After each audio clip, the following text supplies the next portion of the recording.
guys, Cartoon Trash Productions here, and today I'm going to be reviewing PBS Kids' latest series, Pinkalicious and Peterrific.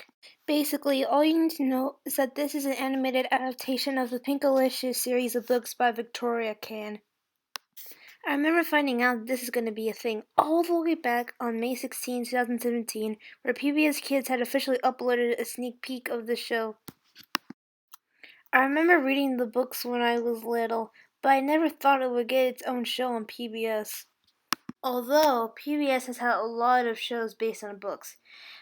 Adventures from the Book of Virtues, Angelina Ballerina, Anne of Green Gables, the animated series, Arthur, the Berenstain Bears, literally everything on the Bookworm Bunch block, Caillou, The Cat in the Hat knows a lot about that, Clifford, Curious George, The Magic Schoolhouse, Martha Speaks, Naughty, Sagwa the Chinese Siamese Cat, and even Thomas and Friends is based on the Railway series. PBS basically has more animated book adaptations than any other network, so it will make sense for Pinkalicious and Peterrific to be on PBS. However, to be honest with you, I don't like the Pinkalicious books that much. I used to like them when I was little, but now I don't really care about them. I mean, the first book sent a bad message to kids. It told you that vegetables were yucky, and that you should eat all the pink cupcakes. I mean, just look at these reviews on Goodreads. And then came Purplicious, which teaches kids that you should mope around when you're getting bullied, and not actually stand up to the bullies or tell a trusted adult.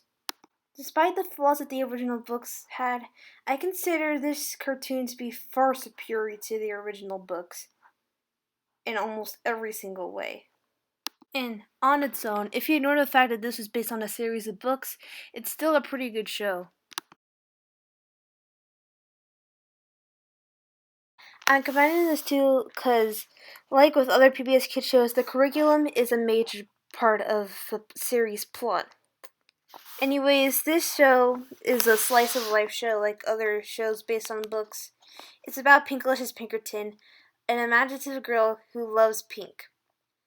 And she and her little brother Peter have creative adventures in their town of Pinkville. And that's basically all there is to it.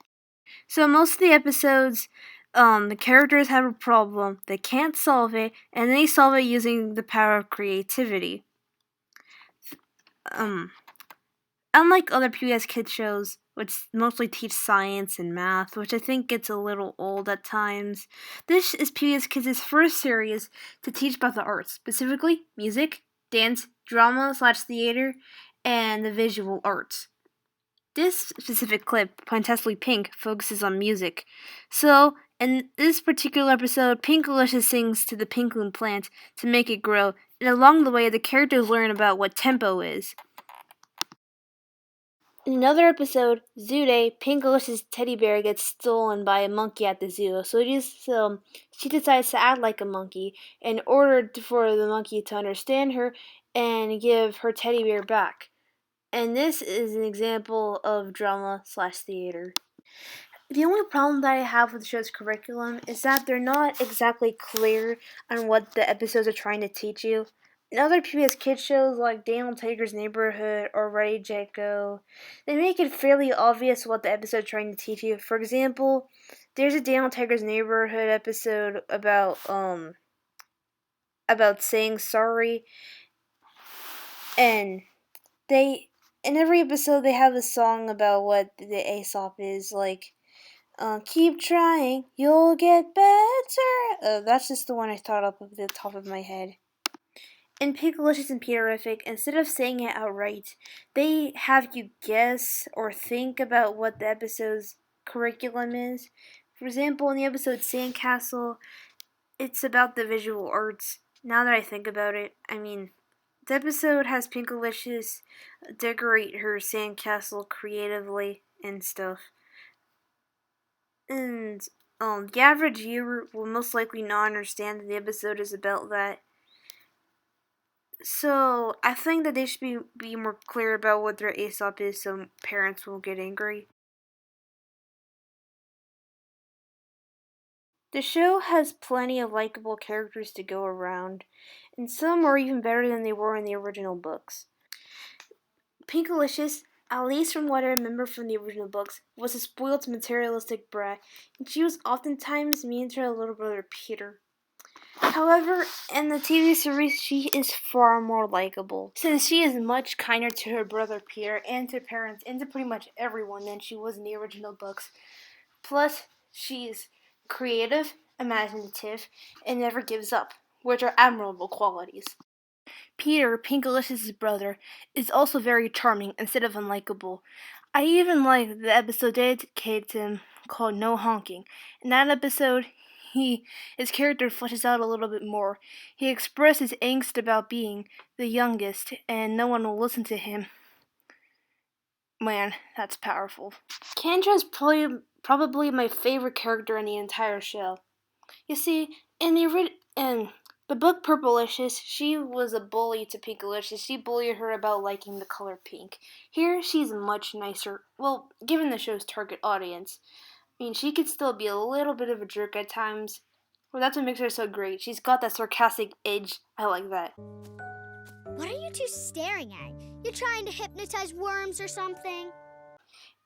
She's just like Mitchell from Ready, Jet, Go. Not that she's a detective or anything, but both are great characters, and they help bring legitimate amusement to what otherwise would be very cutesy, saccharine, taste like diabetes shows. Raphael is also a good character, although he needs to be fleshed out a little bit more. I just know that he likes to paint, and he's an explorer.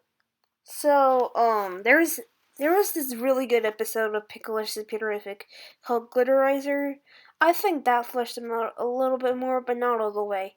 Go watch that on the PBS Kids app if you haven't already. I think that Jasmine has a potential to be a good character, but she needs a little more development. So far, all we know is that she likes yellow, and she plays the recorder. Plus, she's a copy of Molly, a character from the original books who's not in the show.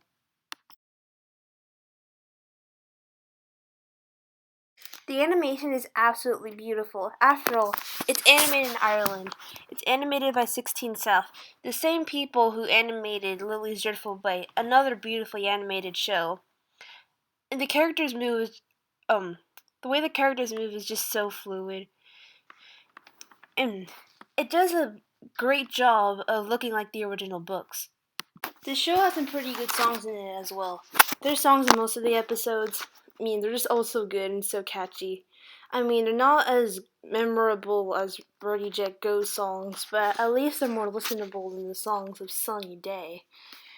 If I had to choose a favorite song from the show, it'll probably be either On the Pink Felt Pink Step or Music to Me.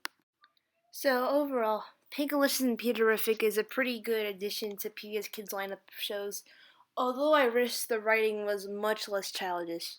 Then again, this show was aimed for 3 to 5-year-olds instead of 3 to 8-year-olds. But if you like the Pinkalicious books, you should check the show out. Even if you don't, watch it and you'll find that it is much better than the original books. I give the show 4.9 stars out of 5. And see you guys in my next review. Bye.